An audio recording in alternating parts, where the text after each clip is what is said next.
Good morning and welcome to day 20 of 21 Days of Spiritual Success. My name is Monica Reyes and I am a spiritual success coach taking you through 21 days of spiritual development to create small shifts with really big changes in our lives. So happy Monday, everybody. Excited for this week. I'm really excited, actually. I have a lot of time on my hands for the next few days as my daughter is actually with my mother. So it's, although I miss her dearly as an entrepreneur, I enjoy the time of really, getting to be able to focus on my business and create momentum. And so I'm hyped this morning. So I hope you're all doing great. I can't believe our journey together is over, almost over. I'm going to keep these videos on for a little bit, and then I'm actually moving them over to YouTube at the moment. And probably in a couple months, I'll probably do another 21 days, most likely with a specific theme, a specific topic, 21 days of self-love, 21 days, depending on, what I see is needed. So yesterday we spoke about intention and desires, the art of manifestation, and we talked about the elements, the steps, how important intention is, why you're doing it, making sure that the right intention is there, and then what intention is and how you're able to actually consciously transform the energy and information around you, because you are also energy and information, and the power of all of that. So I'm really excited to see how that all went, how you felt about it. If you haven't checked it out, please check it out, and let me know, like it, comment, and and let me know what else you want to hear, so that in anticipation for this next set of 21 days in a few months, I'll know exactly what you guys need more of. So today we are continuing our journey of the universe, and we are going to talk about detachment, which is the second part of manifestation. It's the basically letting go. It's detaching from the outcome. So the law of detachment states that in order to acquire anything in the universe, you must relinquish your attachment to it. And so detachment is, in essence, so when you set the intention and you set the desire and you want to manifest something, it's the allowing of letting it go and no longer really thinking about it, not holding on to the result like, oh God, I'll only be happy if this happens, or if I could only get that job, please, please, please, please, please. And then, seeing an opponent and thinking, oh God, my life will be over. Like, what am I going to do if I don't get this job, or if I don't get this man, or whatever it is? But it's instead letting it go, releasing it, using the steps I showed you yesterday, surrendering to the process of the universe and surrendering to whatever plan, whatever shows up, and being open to receiving it. And the key to this is remembering that we don't always know what's best for us. We can't really predict the future unless you're psychic. And so we don't know what this option, what's going to happen, what's the opportunity, what is the universe going to send our way, and just trusting that the universe has our back, that it, whatever it sends over is best aligned with us, even if it's not something that we want to hear, or maybe it's not something we're ready to do, but it's fully accepting this. So that's part of detachment. The other part of detachment is the detachment of others. So sometimes we don't necessarily accept everybody for what they are, who they are, what they want, what they do. And it's detaching from them, from their outcome as well. This was actually the harder one for me. I was able to, basically master the whole detachment of myself.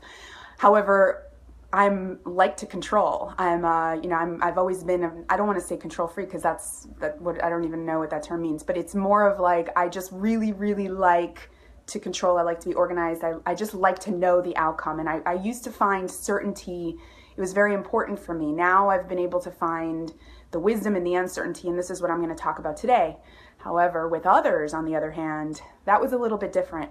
And I first really recognized this recently when my husband, who I'm happily married to, right before our wedding, I was trying to get him to try Kundalini.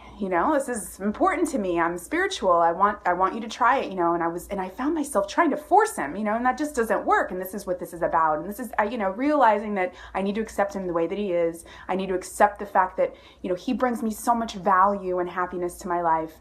And that it's okay if he never tries it, because this is his path, his journey. And this is what this is about, not forcing our own opinions and solutions and ourselves and what we believe, is right for that other person, forcing that upon that other person. And actually I went to this big Kundalini retreat, the one I go to every year, the winter, I think it was summer solstice. And I asked for guidance. And I got it, and everything told me, accept and let it go. And that's exactly what I did, which I'd always known to do, but it was the first time that it was really important to me for someone else to do something that I really wanted them to do. Normally I'm able to let it go, whatever, it's there, this was my life. And the minute I let it go, I don't know, a few days later, I think I really want to try Kundalini. And my husband ended up going to a Kundalini retreat. It was a winter solstice, and his first Kundalini experience ever was this hardcore retreat where he did we went camping in the middle of this, in the middle of camp, and he did 12 hours of Kundalini straight, holding his arms up for 60 minutes at a time. It was amazing. And he went all in, and my dreams came true. Really, that was one of my dreams. That was one of the things I wanted so badly, but learning how to let go and fully accepting the fact that, it may never happen, and that is okay. I love him regardless, but truly, truly, truly doing that, not just for the sake of it, not because this law, but really, really surrendering to that. And look, and so this law has really served me. Understanding it and understanding the process, you'll see it's not easy, because we like things to happen at our time. We want things to happen exactly the way that we want them, and how and when. And so this is what this is what this law is about. It's about letting go the how, letting go of the when, and just trusting, and also accepting that this may not, it might not have been in my best interest for him to have gone that route, or it might not be in your best interest for this thing to happen for you. You really want this job, but what if you get in this job and the course of the history of your life in the future changes, but really you need this job, and you're like, oh, but that's not the job I want. But you don't know what the future, what lies for you. You set this intention, you set this goal, and it might be, this feeling of happiness. And what if job A is the one that you think you want? It doesn't bring you that happiness, but job B that shows up and it seems perfect timing. And, you read all the signs, which we're going to talk about tomorrow. And you realize, and you just try it out again. So just trying it, trusting, and having faith that the universe knows what's good for us. And that's sometimes the hardest part of letting go, because we are, our own queen or king of our kingdom. And we're used to, especially once we start this journey, we're not necessarily used to relinquishing and surrendering to this force that we might not have a full relationship with. We might have always decided that we made these choices, and maybe we thought we were always in control, but really we're half in control. We can co-create our life with the universe. And so it's about leveraging this wisdom, leveraging this power, because it's the fastest way to what you really want. And you can resist it, but it's the natural order. This is the natural order, the natural intelligence. So, it's actually easier to go with the flow. So attachment is fear. Holding on to something is fear, of course, right? You're afraid. You want it so badly. You're afraid to let it go. You're afraid that anything else, if I don't get this, I won't be happy. I can't imagine not having this. So it's an insecurity. It's a fear. And so it's looking into this and allowing the surrender and letting go and being okay with the unknown. And so I'm going to show you a meditation at the end of this video, which is exactly for this. It's fear of the unknown. It's relaxing and allowing yourself to be okay with the unknown. And as I mentioned yesterday, the unknown is a really great place to be. When something hasn't happened, it's great because nothing's happened. There isn't an existence of something yet. So anything can happen. And so looking at it like that and allowing the creative mind, your creative mind and the creative power to really, orchestrate whatever you want, whatever feeling you're trying to get, whatever it is that you're trying to achieve, allowing that to happen. And just, if it's perception, because when we see it in a way that's scary, we're going to be scared. But if you see it in a way that you're embracing this uncertainty and the unknown because it is a positive thing, it's actually really great thing, then your energy will be right, and it'll be easier for you to relinquish your attachment to the outcome. So abundance, the abundance way of being detached is freedom, because it's freedom, and detachment is, again, allowing this creativity. Creativity is messy. Creativity has no structure, no limitations. It's just going. It's free flowing. It's dancing. It's wild, creativity. So you can't get a hold of it, and so you don't want to. And so it's just letting this go, completely letting it go. All right, so there are three elements to this, but first, the actual definition of detachment is surrendering, right? Surrendering, and remembering that everything is already happened. So what I mean by that is, so say you want, you need money, right? And you're like, come on, I want to make this amount of money, and your intention and desire is to be more prosperous. Well, this prosperity is already there. It's already in existence, right? An example I've heard about this was, a beautiful description was that you're on a floor, say it's a building, your life is in a building, right? The time and space. You're on floor 2. Your prosperity is on floor 24. And it's just a matter of coming down to meet you. That's it. It's already in process. It's already happened. All of these events have already happened. It's already been written. And so it's just, surrender and remember, because we're like, when will I have this? When will this happen? If I don't have this, my life will be over. But just remembering that it has already happened, and tapping into that feeling is of it being happened, that vibration. And that was yesterday's video. So of really feeling it, visualizing, what does it feel to have it and to be it? 4 steps to detachment is to commit, right? You want to set the intention. Everything that we do starts with intention. So the intention to detach, if it's a specific thing, and I would just focus on one, because there may be several things that you need to use this on, but just starting with one, just so you can see how it goes. So I intend to detach from, and really thinking about it and how you feel about it, and the outcome, like really needing it, but just saying, okay, well, I accept that this may not happen, and I'm okay with it because I know I'll be good regardless, but I would really want it. And detaching from the outcome, letting the universe do its thing. And when you factor this uncertainty, then you allow the spontaneous creative intelligence to really, take it and go with it. And so really, really embracing uncertainty. Tony Robbins talks about some of the major needs that we need as a human being, and one of the number one needs is certainty for the majority of people. I need to know what's going to happen. I need to know how this is going to end, where a lot of us are planners, and just really just holding on to the certainty of something. So sometimes it can be a little scary to let go, but which is why having certainty in your life is great. So even using this meditation and doing it for a certain amount of time, you can hold on to the certainty of that meditation and just know that it's working in your favor, and knowing that every day you've got that meditation to look forward to, that can create some certainty in your life.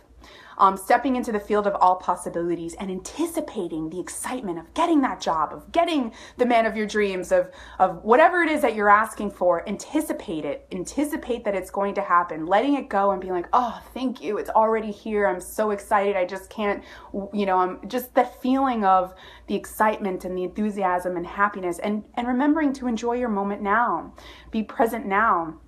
It's incredible how when we worry about things, how it can absolutely affect our lives. I just went to the Dave Matthews Band concert, and I was around with a group of people, and there was a woman who was worried about some of the things that were going on with her brand new business, and you can see she was worried. She wasn't enjoying herself. Everybody else was enjoying herself. So I talked to her for a little bit and reminded her that everything will be okay, and that she can't solve anything right now, but all it's doing is so we did some breathing and some present moment awareness, and and she was fine. So it's just being present, enjoying the moment. There's so many awesome tools and techniques. I've showed you a lot of things throughout this journey, and like I mentioned, I actually have on August 11th, the Women's Chamber, I have a workshop on mindfulness. So if you're in South Florida, please join me. I think it's only $20 or $30, but it's worth it. It's going to be amazing. It's going to be networking, and you'll take home a technique that you can use anytime. And and sometimes these invasive thoughts can really invade, and you stop having fun. You can't think of anything else. I've totally been there. I use this technique every single day. All right, so the meditation for today. So the meditation for today is meditation for the fear of the future, fear of the unknown. So what we're going to do is put our right hand underneath our left, cross our right thumb over the left hand, left thumb over the right thumb, and we're going to bring it to our heart center. And we're just going to close our eyes, and we're going to do long, deep breathing. And there's actually a mantra, a song that you can sing along with this that helps this, and I'll post it on the post as well so that you can find it and add it to this meditation. It's not necessary, but you can. And if anything pops up, just remember that by allowing this creative force, this creative intelligence, which is us. I mean, you are the captain of your destiny. You can absolutely make anything happen. It starts with you. You have this infinite power. You just have to believe it, allow it, surrender, and receive it. All right. This meditation is so powerful. It got me through when I first started. It got me through a lot. In entrepreneurship and business, it can be scary sometimes, especially if you have a family and you're supporting more than yourself. It can be scary, but we just have to trust, because, when has it not worked out? Think about that. I just wanted to tell you another quick story of detachment. I think I heard this at the Oprah Living Your Life weekend. She came to Miami a couple years ago, and she talked about where she really wanted to get the part of the movie The Color Purple, and she was like, my God, I need to get it. And she fell in love with this movie, and she really wanted it. And she saw one of her competitors, this woman that was also, trying out for this part. And so she was like desperate, holding on to it. They haven't called me. And I don't remember exactly how she figured this out or whether someone had told her, but she just let go and said, it's completely let go and said, if I don't get it, that's okay. My life will move on. I will be fine. I know I'll be happy. I will survive this, and fully being okay with not getting it. And like the next day, she got a call and got the part. So this is the way that it works. If you guys are anybody a Game of Thrones fans, Arya Stark in, I think, season 6, this is what they do when she goes blind and she's in the house of black and white and she's becoming no one. That was a beautiful example of attachment. I was like, wow, how awesome. I just, watching that, how cool, because it's exactly what it is. It's becoming no one. It's becoming this space of neutrality, becoming no attachment, no attachment to her name, no attachment to her desires. It was actually a very exaggerated form of this law. So if you've seen it, you'll see what I mean, but it was really interesting. All right, so that's it for me today, guys. Tomorrow's our last day. I hope to see you all tomorrow. Tomorrow's going to be a really, really great one. It's about signs and symbols and my own experience with, my relationship with the universe. And I've read a lot on this subject because I'm truly, truly fascinated by it. There's actually some really great books I'm going to recommend as well on different experiments you can do, different, tests you can do to see, I'll show you. I'll talk to you tomorrow. So make sure to join me tomorrow at 10:30. Also, if you dig any of this stuff and you like it, let me know. I have a group starting August 15th. I'm super excited. Women are joining, so it's already starting to be a really great group. And it's really it's an empowerment group. It's taking all of these principles. And if you can't join right away, it's built to be able to be ongoing, but it's a 6-month period, a 6-month program, and we go through all different themes in your human experience. And you have all these tools. You have a workbook that you can use anytime. If you want to deepen your spiritual principles, this is great. If you're a coach, a life coach, and you want to learn more to be able to teach your clients, this is really great. You're going to get a workbook, and you'll learn how to do the actual meditations, and you'll learn the themes and all these different exercises that I've been using for the past few years. Yeah, so that's it. All right, guys. Happy Monday. I hope you have a productive and peaceful day, and I'll see you tomorrow for our final day. Take care.